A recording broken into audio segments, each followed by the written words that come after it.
tardes a todos. Good morning, everyone. Also for those who are watching us online and streaming, this is the 5th panel of this doctoral seminar, the 6th paper. This panel is chaired by Rosa María Martínez de Codes, an American history professor at the Complutense University of Madrid. She was the Vice Director of Religious Freedom at the Spanish Ministry of Justice until 2002. She was the President of the Asociación Española de Libertad Religiosa until 2012, the Vice President of the European Association of American Historians until 2004, Vice President of the International Association of the History of Indian Law. She's currently Vice President of the International Religious Liberty Association based in Washington, former member of the Scientific Committee of the Observatory of Religious Pluralism of the Pluralismo and Convivencia Foundation, and member of the Academia Europea. Yuste. Her international itinerary has led her to give seminars and courses at the European University of Florence, the Escuela Libre de Derecho in Mexico, the National University of the South in Bahía Blanca, the National University of Temuco, Chile, Brown University, Providence, Rhode Island in the United States, the European and Ibero-American Academy of Yuste Foundation, etc. Thank you. And you always talk from the point of view of a historian. You have taken part in many courses around the figure of Charles V and his links with America. And when she showed interest in chairing this panel, which has to do with America. So, Professor Martínez de Codes, thank you again for coming to Yuste and accepting this panel, to chair this panel. It's a pleasure for me. Thank you. Bye.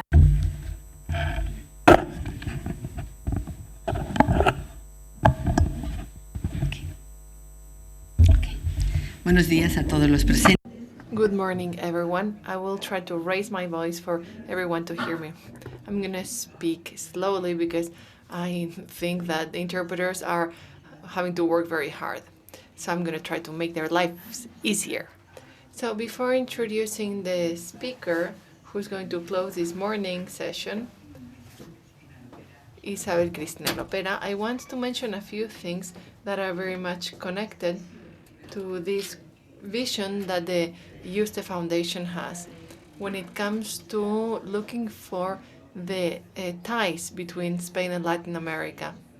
I think it's very important to have two speakers here who are going to emphasize this union, this dialogue that has been started in the European Union with Latin America. So this is my goal in this presentation before talking about Isabel. I am going to start by thanking the foundation because this work is the outcome of many years of work. This is the development of a series of ideas, the development of a series of networks that bring us here. This seminar has been carried out for over 20 years, and this is an investment, a financial investment, a time investment, and an investment in talent, because you are contributing with your talent, and that's what matters. I'm going to say something that is important in my opinion, something that was said by Juan Carlos Moreno in his inaugural speech. I wasn't here but to listen to it, but I read it. For Yuste, this is every year, one of the images of the future of Europe. You are the future of Europe, the generation born around in the 90s, 2000. You are going to carry out, and you are going to look into the future, and your looking into the future has to be done in a critical way. We don't always like the way Europe is being built, and that's where we need to make an emphasis. We have to work on those aspects that we don't really like. And Some of the things that Juan Carlos Moreno said in his speech, he said that Europe needs to be open to dialogue, especially with Latin America because of the multiple cultural ties that link us and historical connection. And a dialogue on an equal basis. This dialogue starts with a social and economical development, and this dialogue develops complementarity in the gestures, in the habits, and that creates empathy. And that empathy is what we call solidarity on a social level. We have the political solidarity, and then we have the social solidarity that has a cultural common basis. In this sense, the European Union has taken steps to come close to Latin America, steps that are aimed at acting together, at being together, not only being but also acting, because Europe is based on acting, not only through academical speeches. That's why your job is so important, because you don't only build a theoretical speech, you take it to the practical um, realm. Let's talk about Isabel. Isabel gives us a new perspective because Isabel Cristina Lopera doesn't come from Salamanca, as it is stated in her curriculum. She is a social researcher in political psychology and development anthropology. She comes from Colombia. She comes from a place where there's lots of violence. Because of her young age, she hasn't experienced all those stages of violence in her country. She has experienced those stages that she has experienced in her years, in her life years.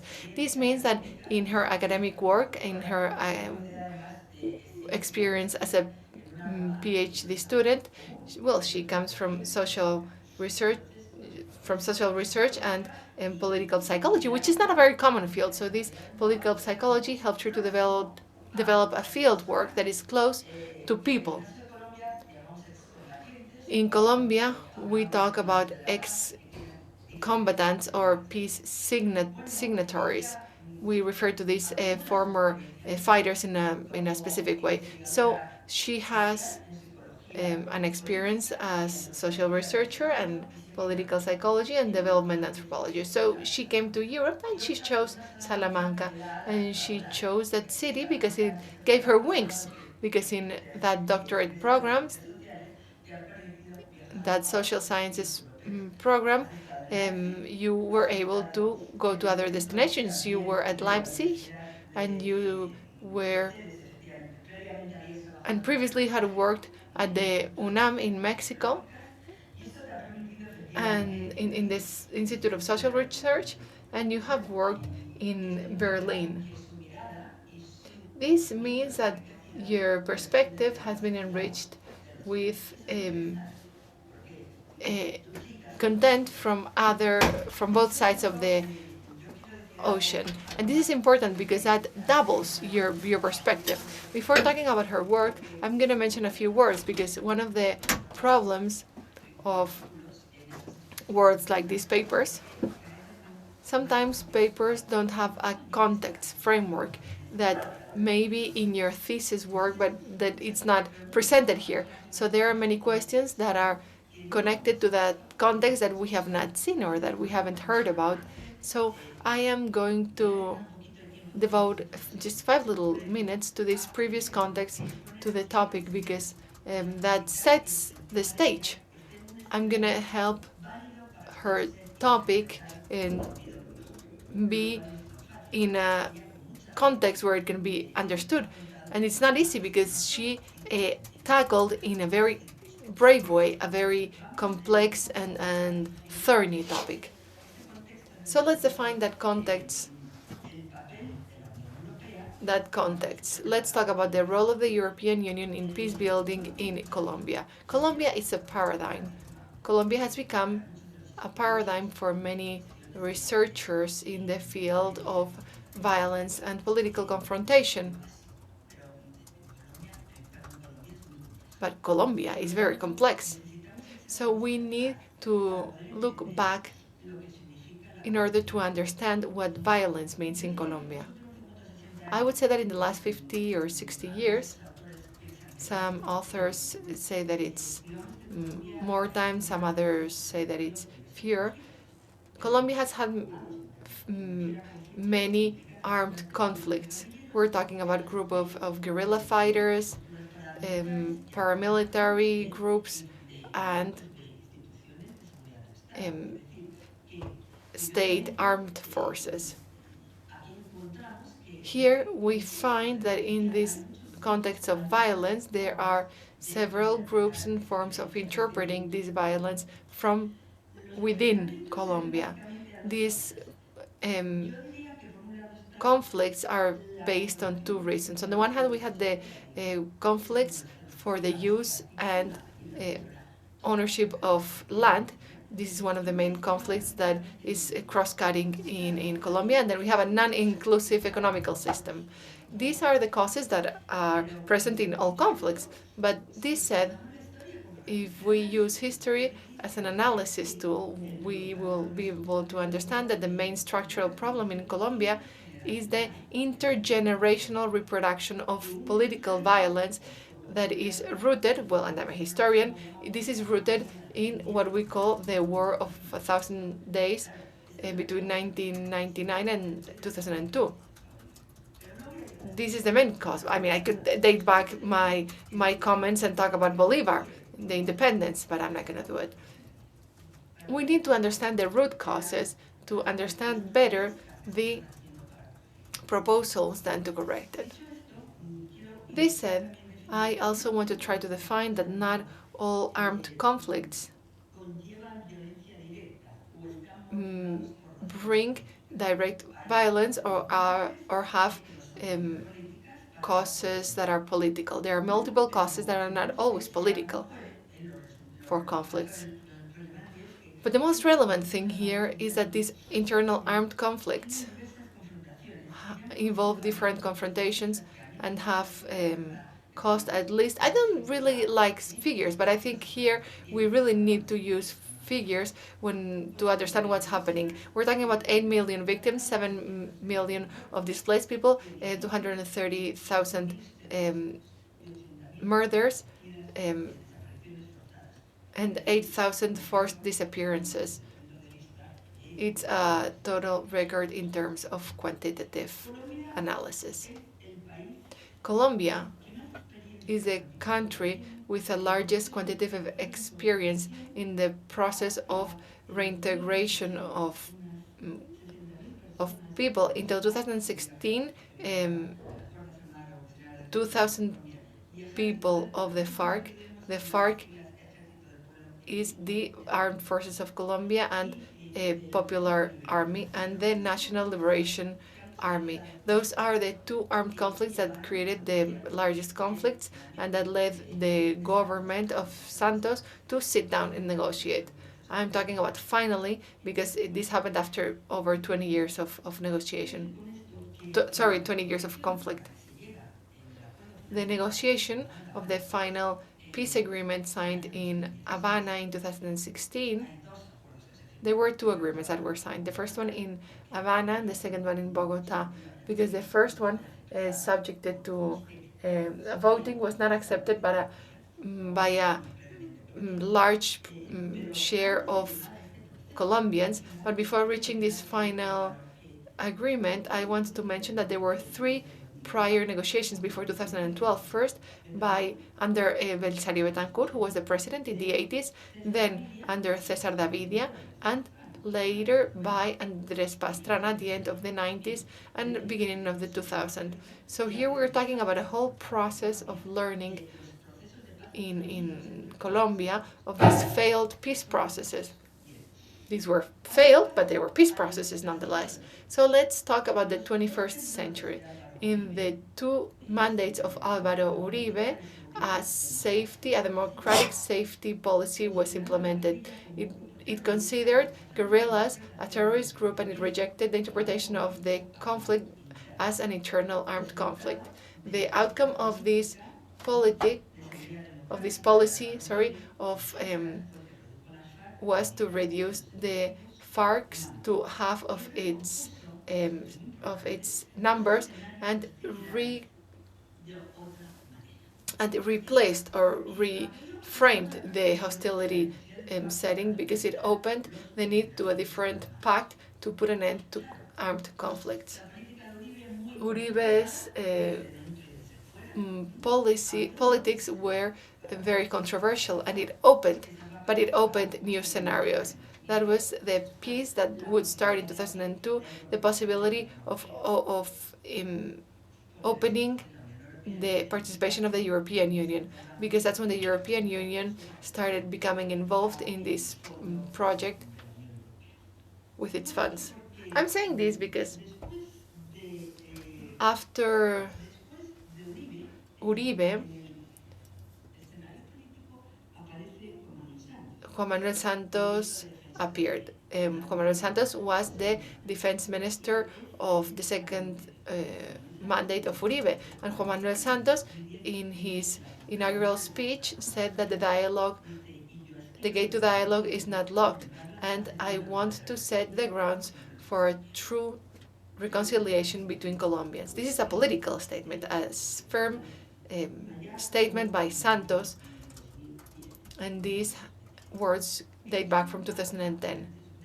That year was a milestone in the beginning of the process of construction of negotiations until in 2016 August the final agreement was signed, the agreement for the construction of a long-lasting peace. There were 4 years of negotiation. Sorry, from 2012 to 2016, better said. In this sense, I must say that we are talking about a situation in which the elections changed the scenario. But I don't think it's so much elections that change the setting. I think it's more what Isabel Cristina worked on when she talks about the presence of international stakeholders and the financial support and the follow-up support of the implementation of the agreement. Agreements without any implementation don't make any sense, and this is what Cristina emphasizes in her work. She emphasizes that role. So without any further ado, I'm going to give the floor to Isabel Cristina Lopera Arbeláez, because she are going to tell us about the positive and negative aspects of this implementation.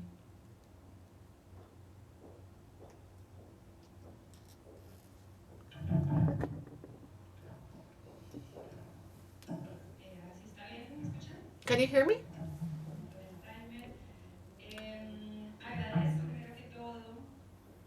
First, I want to thank Professor for her broad presentation and for setting the context. I want to thank also the foundation for giving me the opportunity of presenting my provisional findings before I present my thesis, and I want to thank all the professors, my colleagues, and the decision-making bodies of the Yuste Foundation to help me improve my work. So let's talk about the long-lasting European funds for the peace in Colombia, the social and economical architecture for an integration. The timeline or the contents of my presentation are going to include a presentation. I was going to introduce or set the context, but Rosa Maria made my job easier, and I will also talk about the backgrounds of my work. I will talk about the theory on peace operations and about the contacts between Colombia and the European Union before the fund. I will also explain the methodology that I used for preparing this paper, and I will also present my outcomes. What do I want to do? I want to expose the full architecture of the fund to understand who makes decisions, how these funds arrive, how they are transmitted to the communities, whether they are transferred or not to the communities, what are the prioritized development focuses, what are the strategies that were chosen, and what are the active projects. And then we will discuss and we will expose these how the funds evolved, and then we will talk about the outcome. The armed conflict in Colombia is not exclusively national affair anymore. Several international agents became involved in following up and verifying the agreed points in Havana. There is a shift. Professor explained it very well when she talked about the agreements and the work between Pastrana and Bill Clinton. Our natural ally throughout the years had been the US. The US had supported, but it was described as a social support, but it ended up being virtually military support connected to the anti-narcotics struggle. So, and then we have the government of Álvaro Uribe Vélez and George Bush with their democratical security policies, and that was what identified the FARC as a terrorist group. Then we have the shift of the work between Santos and Obama, and then finally we see Ivan Duque and his affinity with Trump, that and this is a price that we had to pay when Biden came into force. When Biden, came into power. So the peace building process was understood in terms of decrease in violence, and now peace is more understood as something positive, and this positive peace is more connected to well-being, development, and particularly with social justice. So those are the two milestones. We see that there were elections to vote the agreement. So Duque was then in the opposition, and since the voting was passed with 60.2%, there is a loss of legitimacy. There's a weakness. Before being implemented, it was already weak. The opposition promised to put an end to everything that had been agreed. So in 2018, Duque won the elections, and still in our days, there are factions that do not broadly support or legitimize the institutions created for implementing the peace agreement. So the agreement was finally created, the final agreement with the armed forces of Colombia, the People's Army, and the government of Colombia. My research, so what do I aim to do? First, what are the different roles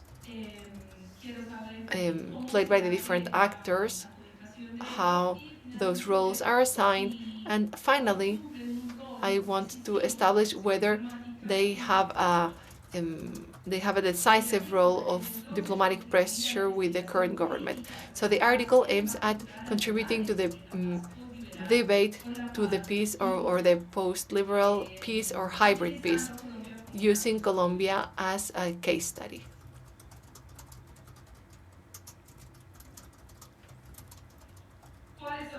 So what's the background? The theory on peace building says that there is a broad international commitment, and this was basic to implement this. These multilateral operations go from regional offices to complex peace operations that include in their agendas three aspects: development, diplomacy, and safety, or security, sorry. So there is a standard treatment. And what is this standard treatment? Well, it is usually based on the state, because it's a crucial actor in the implementation. It takes the agenda to the society, it modifies institutions, and it can control the funds. It can modify the assignation or the allowing of funds. We can see that some of those additional roles are more diplomatic. These diplomatic roles include letters and communications by the government. In Colombia, roles connected to the verification or monitoring, the verification mission of the United Nations, and then we have the Clock Institute for Peace. Those are the two institutions in charge of verifying the process. And there was the peace laboratories that date back from 2 decades ago. These were kind of like these were an development of alternatives to um, the coke crops, because it was conceived that the structural clauses had to be taken into consideration, and that involves the poverty and marginalization of sectors that are not included. So these peace laboratories that were the seeds of what was being done laterwards, these created initiatives during 3 mandates. These peace laboratories started with the government of Andrés Pastrana and were finally implemented during the government of Álvaro Uribe. So there was already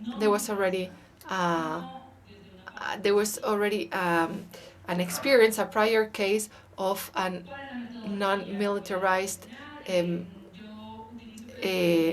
work from the European Union in Colombia. What was my methodology? I have a quantitative approach. It was based on the text analysis of different documents, and I went through the constitutive agreement, the official texts, the implementation mechanisms, and the 31 regulations that were funded and that are being implemented. The timeline dates from the peace agreement signature, 2016 until 2021. To analyze the data, I created a constellation of analysis categories, and I identified the cross-cutting words, the bigrams and engrams, to analyze the concepts that were more prevailing.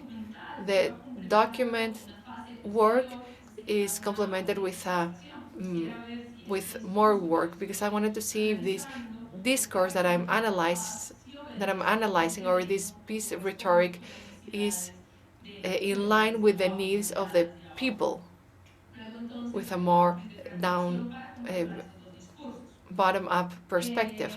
And then I want to contrast both views. This is part of a broader thesis that it's aimed at analyzing the capacity building and the architecture to integrate the former fighters. I have carried out 2 field studies in Colombia. I have worked in the city of Medellin mostly, but I also visited 2 areas in Chocó and the Cauca Valley. So I have been able to know other approaches of former fighters and their communities. So what are the outcomes? The fund was created on March 22nd, 2016, and it was established on December 17th. The funds were awarded, and that financial mechanism was created with the support of 20 nations that are considered as donors to contribute to this peace process. The fund is based on 2 main purposes. The first one is the social and economical inclusion of former fighters, point 3 of the peace treaty, and the second one is to support the rural development of those processes that have been, of the territories more affected by the conflict. This fund happens because there has been a peace agreement. Without any peace treaty, there wouldn't have been a fund. So the agreement and the constitutive agreement of the fund are based on similar pillars. Some of those pillars or objectives are to reform the administration, to replace the unlawful crops in a voluntary way, the support to the rule of law principles and the inclusion of the specific needs of women and victims. The agreement initially included 55 million, and it was extended until 2024. These are some of the milestones in the fund. Here we see how it was created with 95 millions and 21 donors. Then there's an important aspect, and that is that there's a special envoy of the European Union for peacekeeping, Mr. Gilmore. And this person is constantly reporting on the implementation. In November 2018, the fund is increased to 125, and there are 24 projects. Chile is included as the first Latin American country to support the fund. In May 2021, the fund is excited to 127 millions, 126 countries, Romania joins, and the funds are increased with more donors.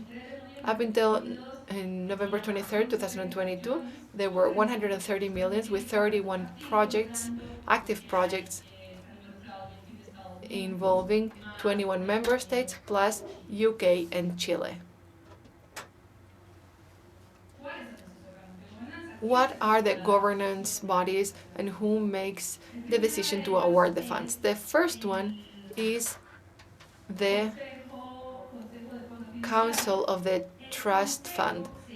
The Council is in charge of establishing and revising the strategy to meet the objectives. That's why it can also be referred to as steering committee. It includes the donors, and there are observers that are special guests. These special guests may be the government and civil organizations. And I will repeat this in my outcome. When I talk about the outcomes, we're talking about guests that are observatories, but that don't have a role in designing the policies. They may or may not be included in the program. They could, but they may not be included. It depends on the decisions by the decision makers. And then we finally have the operational committee that is in charge of selecting the actions that will be facilitated by the fund. It is also composed by the donors, those who have contributed with less than 3 million euro, or those members of the European Union who want to participate and who have interests in Colombia.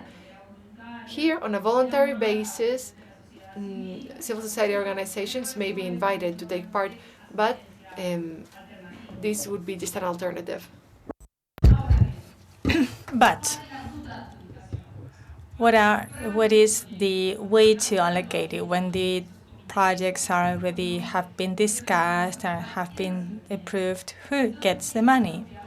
So in Colombia, the leading partner is the High Presidential Counselor for the Consolidation, Emiliano Archida, chairs it. And the executing partners can be institutional allies, for example, ministries, the Rural Development Agency, the Territory Renewal Agency, Agency for the Incorporation, etc., or a series of institutions and bodies, social organizations or local organizations that work on the implementation or the verification. There is a list of 29 local partners with intermediate organizations. So they are not small-sized organizations. They have a legal status. So this already limits the number of organizations or the type of organizations that can get the funds. What are the strategies to implement the funds? These strategies are based in 6 pillars. They are cross-sectional. They are in all projects. They form the skeleton of the fund. The first one being the reconciliation and reduction of the conflict, because there is the need for ex-fighters and community to reconcile with each other, because they have been immersed in an armed conflict for many years in a rationality of enemies and adversaries. The second component is the reconversion of the FARC-EP, the reestablishment of their social rights, the policy of disarmament and reinsertion. People normally don't voluntarily hand in the arms to go back to a life of poverty, of course. So these little traumas have to be, these ordeals have to be solved so that people do not relapse into taking to the streets and taking the arms again. The third pillar is the integration of the vulnerable groups, the youth, because the youth are the new generations, the new arms that will be recruited to the conflicts that arise from time to time. Another component is the inclusive inclusion, the legitimacy of the state in the governance, and finally the added value of the European Union that has been implementing the agenda to accompany the countries in other transitions to peace. So they have that know-how that can be implemented also, can be applied in the case of Colombia. What are the active projects? Each pillar has a list of indicators. There is a high number of impact indicators for each one of the 31 projects. You have lists of indicators, ex-families, ex-fighters, ex-combatants, and communities, and they have their own figures. 26 departments, 117 municipalities, out of which 65 are municipalities full of vulnerabilities.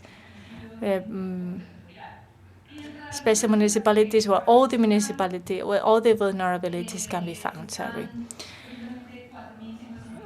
4,350 people have received training. 1,900 people have improved their labor reinsertion abilities.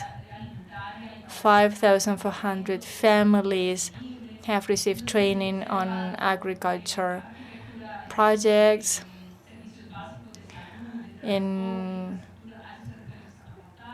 Infrastructures have been created in those municipalities, transport, housing, etc.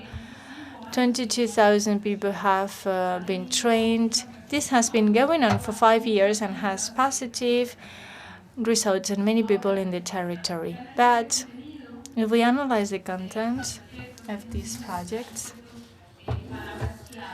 we can get some keywords: rural development, sustainable development, social progress, peaceful cohabitation, legal activities, green businesses, inclusion, gaps, climate change, differential approach, broad dialogue, inclusive dialogue.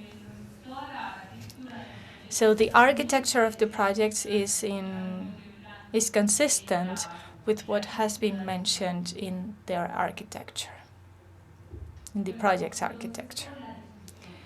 Now let's start the discussion. So after seeing this architecture, this infrastructure, what type of peace is this model creating? As we can see, what we can see in the reports and the official platforms, emphasis is given to the defense of human rights, the green growth, and gender approach, or a diverse approach. Regarding the institutionality, we can say that this is a liberal peace, defined with 5 components. They support democracy, human rights, the rule of law, reforms of the security sector, and the reform of the governance. This is the definition of a liberal peace, and we can see all these principles in Colombia. But this is subject to criticism. For the last 20 years, it has been subject to criticism by academicians and historians. What type of peace is this? Is it a top-down approach? It is imposed on people. Are we telling people how they should act, how to transform their territorial dynamics? This is the liberal bias. It is a mechanism for the transmission, the transfer of ideas, and Syrian Andalus said that the global north, peaceful north, civilized, modern, gives economic support to a global south because the north sees it as being wild and in need of salvation and vulnerable. So this is an imposition. It is a colonial peace, a transformational, non-transformational peace, as opposed to the transformational peace and a non-colonial peace that should be bottom-up. So yes, the Colombian peace complies with these criteria, but they have seized the criticism and has transformed it. And that is a criticism that has been made to the local ownership, the appropriation of the local entities. That's why we cannot say that this is a liberal peace. I would say it is a hybrid peace because it's a mixed approach, because it includes some traits of a bottom-up approach. So we have some hybrid phases, for example, hybrid political regimes, as Richmond and Marinte said, so that this gives way to a liberal peace that recognizes the rights, the needs, and the customs of the local population, meaning the diverse narratives and voices of the indigenous communities can be included, and also the communities of peasants and African descendants. This model, this hybrid model, has generated also some reluctance and accommodation practices. According to an expert, he said, we cannot presuppose that the local entities or governments can totally share the vision for the construction of the peace that comes from outside. And nevertheless, we can foresee that they would like to preserve their political power and their economic interests. End of quote. So maybe these agents that are in charge of modifying the territory, they may not defend the international agenda, but their local interests, and we will see it later. That can be a risk, that can pose a risk when implementing the fund. So this search for the local appropriation and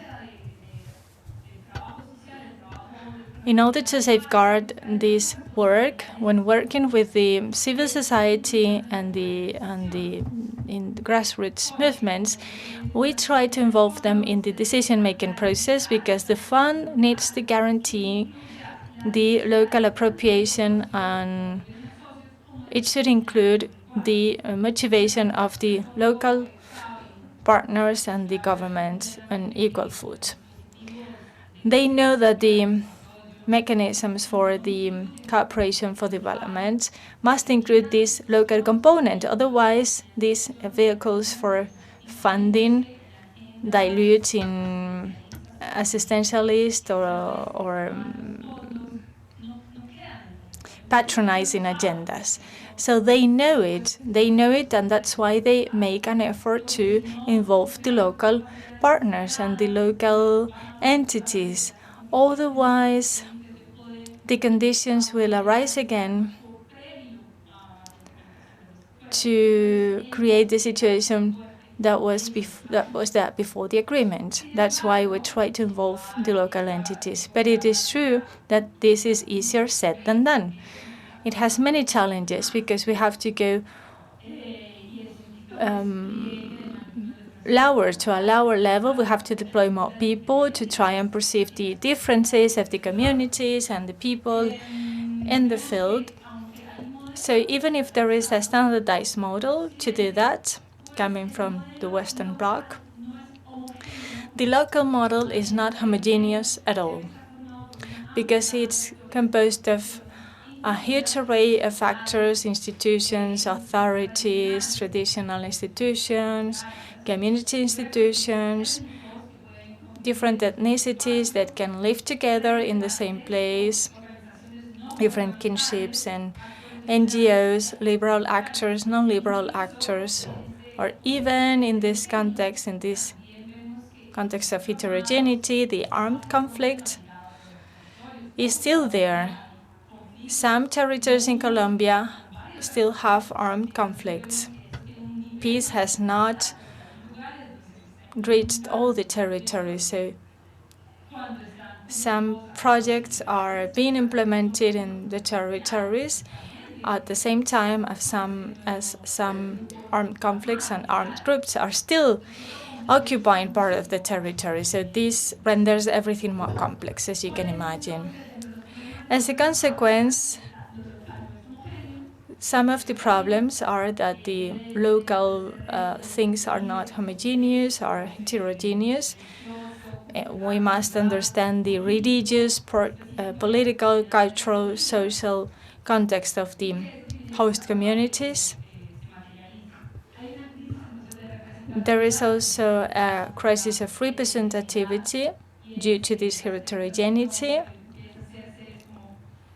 And for example, we wonder, those organizations I am giving the money to, would they be representing the base communities, the grassroots communities? Are they taking into account their needs? Those organizations are part of the territorial elite. Do they have a hidden agenda? The government in office is an ally for its implementation. We can even wonder, maybe the communities opt out of the funds. Maybe they choose not to get the money, not to receive the money, if it's not in line with what they want to achieve for their communities. These are some of the problems of the standard treatment, because it is based on too much confidence, too much trust on the government, because everything is centralized. And that is risky because the government can be transparent and democratic, inclusive, not controlled by the elite. It can be in favor of a peace agreement, or the contrary. The government can be corrupt, nepotist. It can be constantly running election campaigns or allocating positions and trying to gain votes, and can have inconsistent actions. So maybe the money is given to a false ally. This can be seen, for example, in Colombia, because the government of President Duque was running for the election campaign that led to the referendum where the no won. The government of President Duque decided to implement a completely new policy, completely different from the one implemented by his predecessor, Santos. So he created this peace with legality in 2008. This is the third paragraph of this policy, peace with legality, and it was interesting because you can see the word no 6 times in this paragraph. So it is a peace with legality, full of conditions, full of conditionality. Why saying no? Why including the word no so many times? No or not? Maybe was it a message for the people who voted for no, who voted no, and the people who voted against his government? Or maybe it was a threat for those who voted yes. This is not a message of confidence at all. This is like saying, if you get out of the legality, I'm going to prosecute you. I'm going to prosecute you. So it's peace with legality, like meaning peace, in short, would be illegal. Just peace would be illegal. So this campaign, this public policy, proved totally inefficient. And the agencies that are monitoring it have shown that it hasn't had an impact on the violence. It has increased the violence. After signing this peace treaty, there was some feeling of safety and security. But once the new government came into office, there was again massacres and bloodshed, and the index of criminality started to rise again. For example, this year there are 152 leaders that have been murdered, and 43 signatories of this peace agreement have been murdered. Since the agreement was signed, 971 leaders have been murdered. So this policy, peace with legality, was not enough. I am not explain each of the items in detail, but I'm going to make a summary. One of the reasons it didn't work is that there is no prioritization of the forced mechanisms for the transformation mechanisms. There is a mechanism that prevents the land to be allocated the challenges and difficulties that have been identified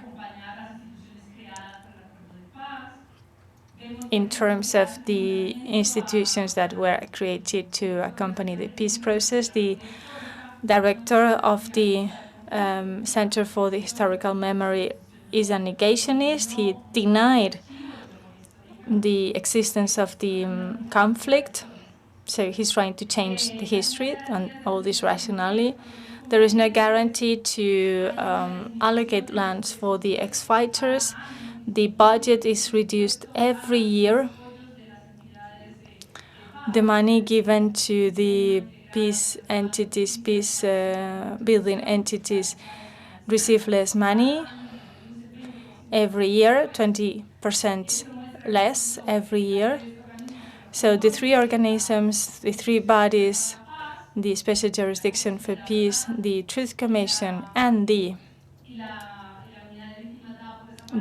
unit of victims that have disappeared are still in conflict 5 years after the agreement. So 5 years after the signing of the agreement, they do not support each other.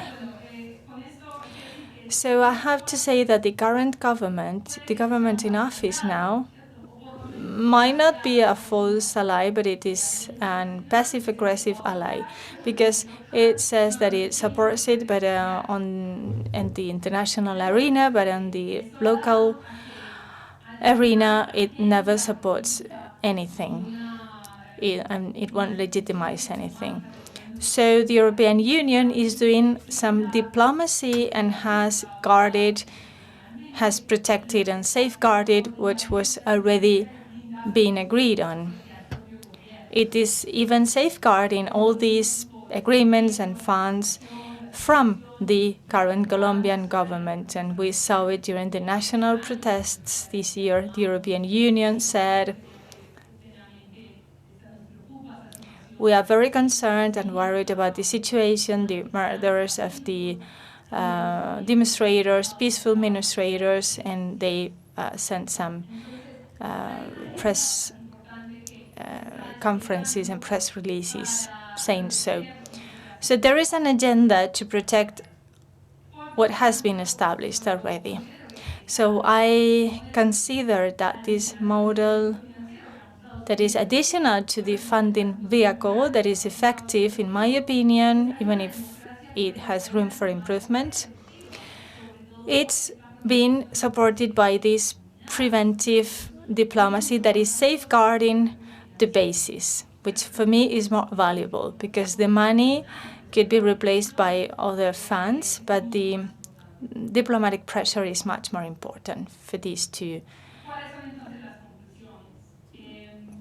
work or to succeed. What are my conclusions? There are many things that need improvement. There is no such thing as a perfect peace model. All peace models are under construction because all countries and models have their specificities and they have to accommodate the needs of the local population. The construction of the peace building in Colombia has not been void of difficulties, and the agenda is going to last a while. We've seen that if we don't include the civil society in all money allocation bodies, this can lead to many problems because this process can last up to 15 or 16 years. In 16 years, you can have up to 4 different governments in office. So we should include the civil society because that will be stable. So it doesn't rely just on the government's policies. And that way, that will prevent the fund from being an electoralist weapon. That is what would happen if you give the money to the elite, because they are the natural political allies of those who have run the election campaigns with them. And the community does not find any resonance. Peace is imperfect. Peace is not politically neutral, nor in its implementation or in its construction. There are many things that we need to change, but we should take into account the historical conflictivity. In this case, the solidarity of the European Union is not just on the economic plan, in the economic plane, but in the diplomatic plane. Thank you. Muchas gracias por. Thank you for an excellent explanation of a very complex topic and a very complex situation. We have 20 minutes of debate. I just want to highlight 2 ideas because I will try to close the conclusions that you have drafted. First of all, not all the impacts in the implementation of the peace agreements must be the task of the governments because their term is reduced. It's 4 years or a maximum of 8 years. But the peace process lasts longer. So if we don't interpret the implementation of the funds in a structural point of view, not circumstantial point of view, we have to have a more global vision. And we need that in order to have a global vision. The sources are adequate and multiple. She needs to do some field work that will complement this vision, and she knows that it is lacking. There are 2 ideas in the final agreement that have never been taken into account in these 5 years. First one being the centrality, the core, the victims at the core of all the process, and secondly, the approach that has been imposed for a territorial peace. So there's everywhere this lack of implementation. And the second idea is that we need to understand the deficit in the implementation is as follows. It is okay to think that the funds of the European Union can help generate peaceful solutions to armed conflicts in Colombia. But it is also true that the Colombian society is deeply polarized. In 2016 and 17, I went to Colombia and I saw it. I was there during the peace building process. And the debate was not in the academia, was in the streets. And many people were reluctant to believe it because we had so much support coming from the European Union and the international institutions for the peace process, and to have real approval, a real adaptation of the peace agreement. And you have talked about the result. But no, when they voted no.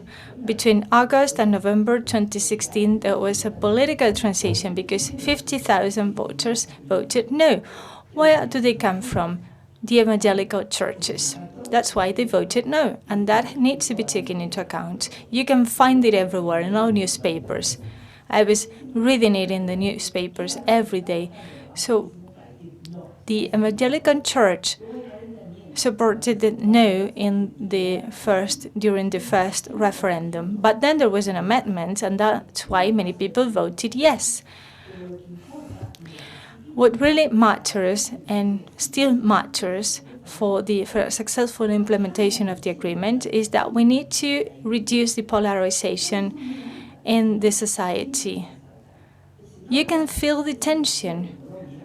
If you don't reduce the tension, the political polarization in Colombia, you won't succeed. And finally, something that is quite obvious, the armed conflicts that started at the end of the 80s in Colombia have gone wild due to problems caused by the dynamics that link the armed groups with illegal economies, drugs, smuggling, etc. It's a narco-guerrilla. It is a vicious circle of violence, armed conflicts, and illegal activities that is everywhere, that surrounds and pervades all things that have to do with drugs.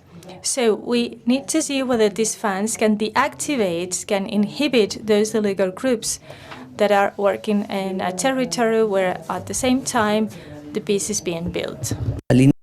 Congratulations. I think more work needs to be done along these lines, and I think your research work in these 4 years that you have devoted to your thesis have been very fruitful, and we're going to be following your work to help you in whatever we can. So let's open the floor.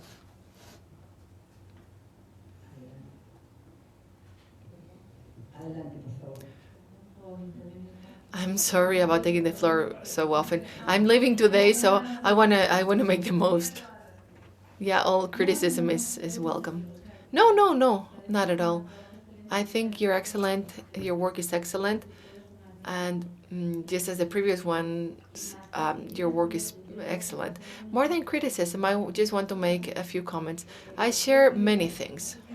I think between Rosa and you explained perfectly where the conflict comes from. But I think there's just something missing, and it's something important, because this regulatory framework and the potential institutional development, I would connect it to the 1991 Constitution and the different sentences on the displaced population and violence. I think it's fundamental, because I think that opens up a horizon.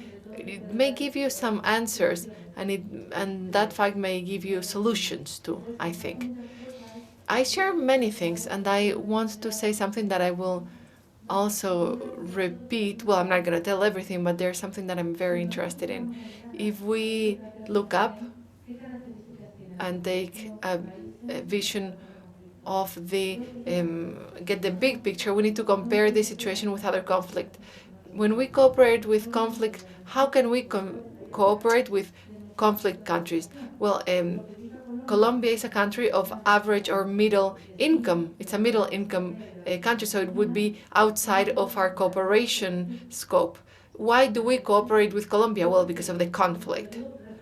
I'm saying this when it comes to the theoretical framework. I think this is important because there is a fact. After the Paris Declaration, part of the cooperation, well, most of the cooperation has to be carried out under demand. That is, you need to listen to the voices of the recipients, and those voices are the voices of the states, obviously. So, how can the state process those grassroots demands? Well, this is what determines the demands from the country. If you don't listen to the voices of the civil society, you will have a hard time processing and, well, first to execute. As Rosa was saying, the problem, and you said that too, the problem is the implementation, but you need to carry out that whole process of processing the demands. There is something interesting in your presentation. We can discuss this later. I have a few ideas on this. Rosa talked about the drug dealing, and then we have paramilitaries. It seems like they disappeared, but we haven't made them disappear.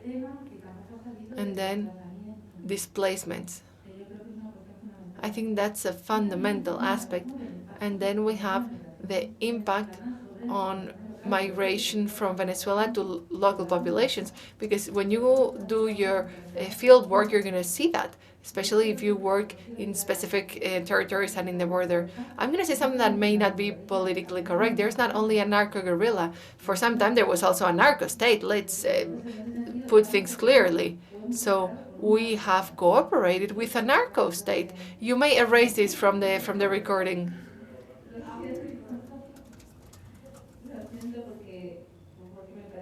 I'm sorry, but I think it's something fundamental that had to be mentioned. And I'm going to wrap up by adding two aspects. I share something with Rosa. I understand Ivan Duque. The most sensitive thing of the political situation in Colombia, there's terror. His position is very prudent because he knows that the political backlash can be terrible. So, unless someone who doesn't have anything to lose, it's very hard to make any progress in that direction. And I'm going to finish with two aspects that are very problematic in our cooperation: sustainability and ownership. And you mentioned that very accurately. How can I make this sustainable if there is no sustained interest from Colombian institutions to maintain this? No matter how much the European Union insists, these are not going to be sustained. And if you don't take that to the grassroots level, as you mentioned, it's impossible to have an ownership process because, as you very well said, cooperation is a top-down process. It takes place in a vertical way, and sometimes the states have dubious legitimacy. So if we go to the facts of the political parties, well, let's see what the public opinion is, and what is the public opinion about Duque. It's very, very fragile. Yes, that's it. I'll wrap up. Thank you very much, Esther. But there are more people who want to take the floor, and I want to give them the floor, especially that side of the table who's willing to speak. Okay, who wants to ask for the floor? Does anybody want to take the floor? Because I interrupted Professor Esther for you to take the floor. I want to add another aspect,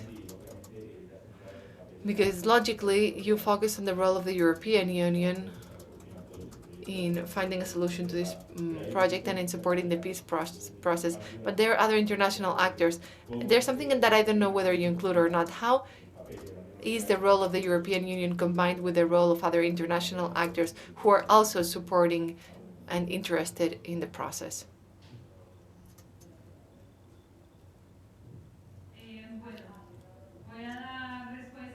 I will reply to the first comments. Yes, I need to elaborate on that politics of no. Evangelical communities were crucial in supporting this because the opposition party really knew how to manipulate the message. So, evangelical communities were told that if they voted for peace, they were going to implement a gender agenda, and that would make schools teach that people had to be more gay or more homosexual. This is something very reactionary, and this is what changed the game, and that's what they wanted to to avoid. For example, in the border with Venezuela, they said that the peace agreement would end up making us more Venezuelan, that is more in line with Castro and Chavez. So the opposition sent a very specific message to each sector of the of the of the message, and that had more weight than Santos's pedagogy. The opposition talked to what people feared them, talked about what people feared the most. It's very important to not leave communication for the last minute. Unlawful economy, yes, of course. We're not only talking about a narco war or narco paramilitarism. Guerrillas since the 90s changed from having that Leninist, Marxist, ideological thing that they had in the 90s. That changed with the arrival of drug dealing. And there's no agenda to defend the interests of the people. There's an economic interests under this guise. What there is a funding logic and a logic of territorial control. So we're not talking about struggle comrades. No, we're just talking about landowners with weapons who want to have control not only over the cocaine routes but also over the routes of unlawful economies like the illegal mining, like gold, gems, etc. And they also want to control, for example, the migrant routes. They charge people who want to migrate. They charge companies that want to make to get there and sell products. Where the government is absent, these entities are present. So regarding what Esther was saying, yes, I think we have to include the Constitution of 1991 because it's a very important reference or model in terms of human rights. It's the first time that human rights are mentioned in a broad way. The 1991 Constitution barely recognizes before 1991 indigenous peoples were not almost considered as people. So it's a very important element. Yes, more diverse voices.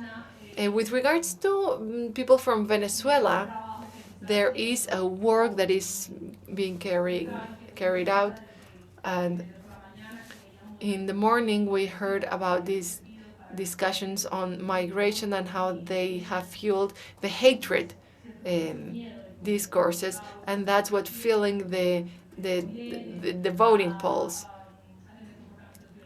It is said that these migrants are violent and criminals. So the population of Venezuela, unfortunately, has been demonized, and there's this fear, oh, we're going to become like Venezuela, and people from Venezuela who come here are going to steal from us or take our jobs away.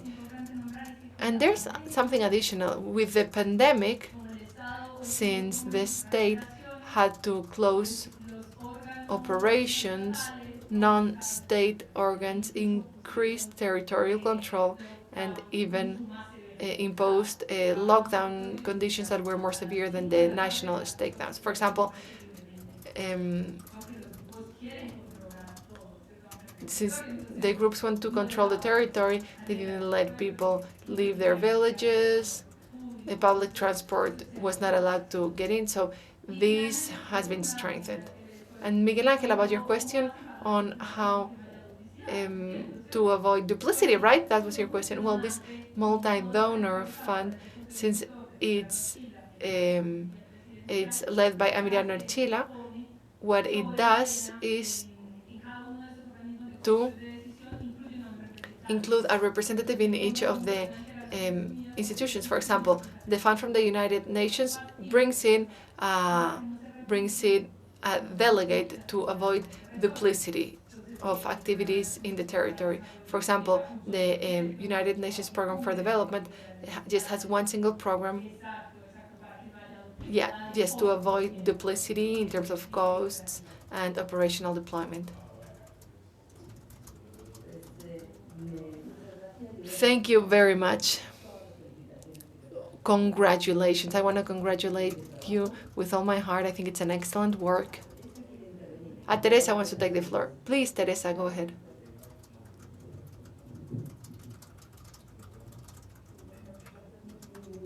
Yes, really briefly. Thank you for this wonderful presentation. I learned many things. About the theoretical framework, this is the only thing that I can talk about because I am not familiar with the situation in the country. I think that reference and the inclusion of the Colombian Constitution of 1991, and in that line, since the purpose is to analyze the role of the European Union and bearing in mind that the European Union in its external or foreign policy calls for the respect of the state of law, I wouldn't criticize the concept of peace with legality as a concept. I would go to the specific points where there may be something that's not adequate. The concept of peace with legality would be shocking from a European framework because Europe really claims or has it as a need to respect peace. Thank you. I think I didn't have enough time to talk about everything because the public policy is 55 pages, and he wanted to there was a duplication of certain aspects. Yes, you're right. I wanted to talk about it in a general way, but there are many details about that public policy. I think there are no other questions, so we may wrap up this session that was very fruitful. Both the first two presentations about immigration as well as the second presentation about Latin America, and then we will keep talking and hearing about Colombia. Thank you very much.